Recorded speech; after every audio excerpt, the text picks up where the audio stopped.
2015, and over a 6-week period I travelled over 10,000 kilometres, leaving my hometown of Melbourne and doing a massive loop through central, northern, western and finally southern Australia. I've put together this series of videos of that trip, documenting the great variety of sights and experiences that I had along the way. I hope you enjoy watching them.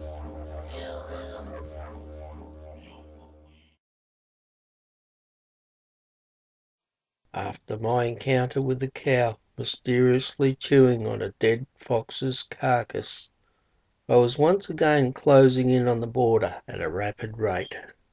I've been going along the Frontier Highway here and I spotted this what looked to be a mosquito on the horizon, but it turns out it's a one of those mini helicopters, so it must be one of the ranches.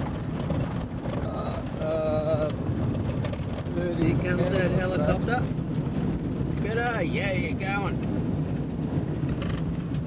Yeah, well, I mean, you look at the vegetation here, there's no bloody wonder they need helicopters. How the hell are you going to find cows in that stuff? No way. Looks like he's right over me. Maybe he's following me. Okay, finally, we've made it to Western Australia about 3 days after I entered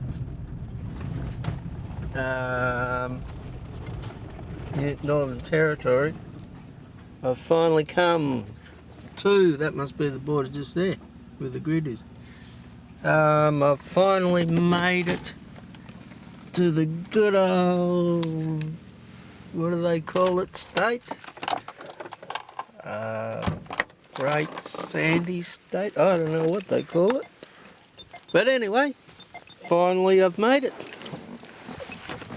Let's have a look. So I've come from there, from 4,100 kilometres ago.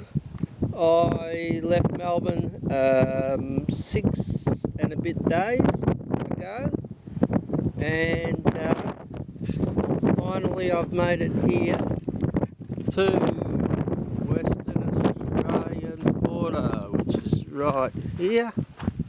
Let's walk over and have a look, see what it looks like on the other side here. Oh, jeez. I'm into Western Australia, and that's got to be the borderline there, I would say, going that way. So yeah, Balls Creek, another 180 kilometres away, so far from my destination. So what I'm going to do is I'm going to go back here and take a photo for posterity, and I'll put that in my video. State border.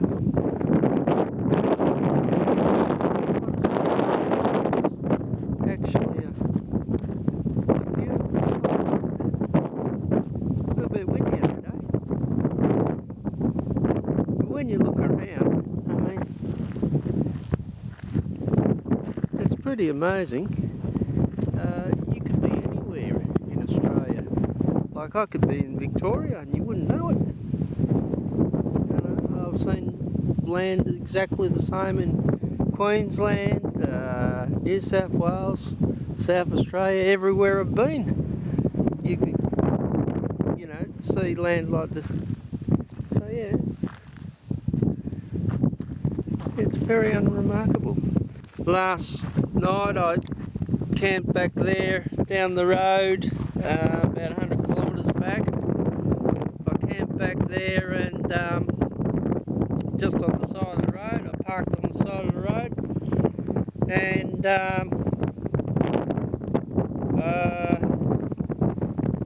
look, I mean, it's as quiet as all hell. I had one truck in the whole night. Just one truck passed.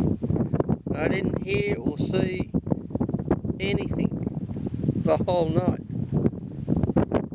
And only this morning I've seen one or two, like pastoralists, but apart from that, it's a very quiet place.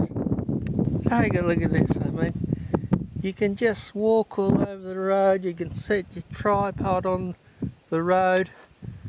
Doesn't matter out here, I mean, there's nobody.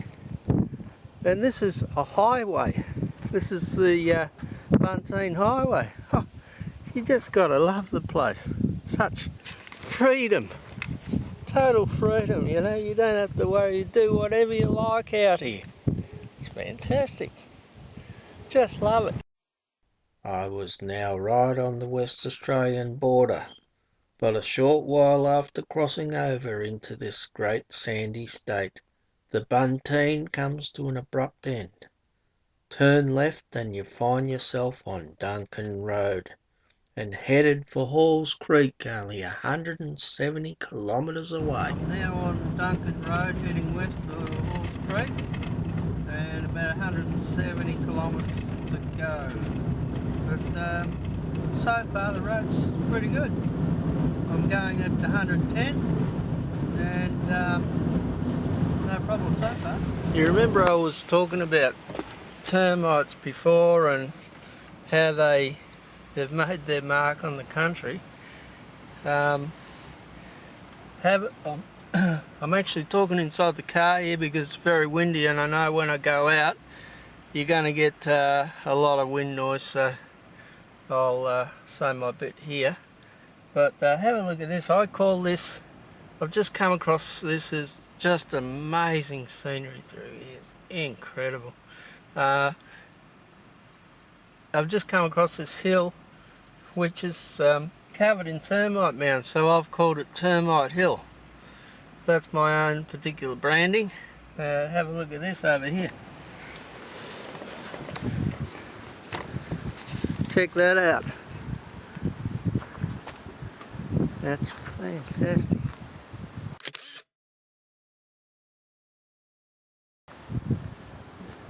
The hill is covered in termite mounds and it continues right down there in a line. But Jesus, what a place, eh? Unbelievable place. It's just, I can't make any headway here.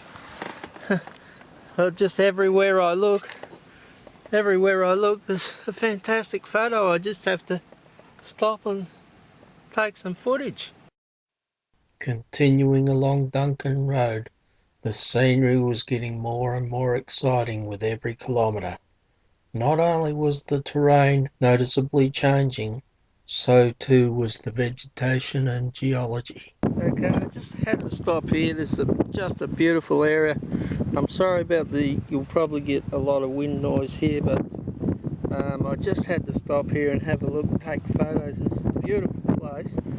I'm still 160 kilometres from Halls Creek in that direction, but have a look down here.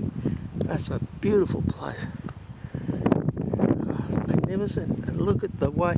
The thing that gets to me is the way this ironstone is thick as all hell, is really shiny, almost like it looks like it's wet or something. But the other thing to notice here, which I find very interesting, is that there's already quartz here. Here's a good specimen here. Look at that one. That's a really nice specimen. And I saw a crystal over here. Have a look at this crystal just sitting on the ground. Look at that. Beautiful. That's magnificent. So God knows what science here. Oh, jeez, it's amazing. Look at that. Such a real chocolate, shiny chocolate brown. This is a geologist's dream. It's a really exciting looking geology. Here's a couple that I've just collected. I mean, I could go crazy here, I love rocks. I just collected them. Look at this one here. That's a fascinating looking rock. Look at that. Holy crap. Gotta keep that one too.